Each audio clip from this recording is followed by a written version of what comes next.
काका मोर सीजी धमाका में विलन के रोल आ गए और मोर सामने में पूरा बड़े बड़े बड़े बड़े विलन है। फिलहाल तो तभी 10 स्विम फाइल है। चलो स्टार्ट। काका अपना तो रायपुर जिला में विलन का रोल आ गया है। अब पूरा रायपुर जिला को मेरे जैसा विलन नहीं मिलेगा। जबर नहीं करा रावण की स्टाइल होगी क्या? चल तो धोरियल सा कर ढील लगा के बोलबे।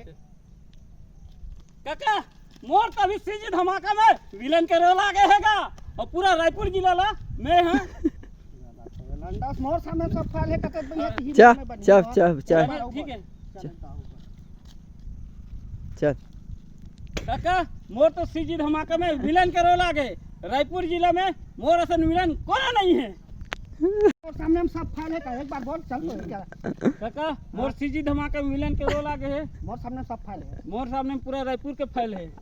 विलन मान फाइल है का मोर सामने विलन मान फाइल है का ढील लगा के बोलना जी लकड़ लकड़ में मत बोल आराम से बोल आराम से। मैं कहन रात में भाई के हां चल बोल काका सीजी धमाका में मोर विलन के रोल आ गए। मोर सामने में पूरा फाइल है।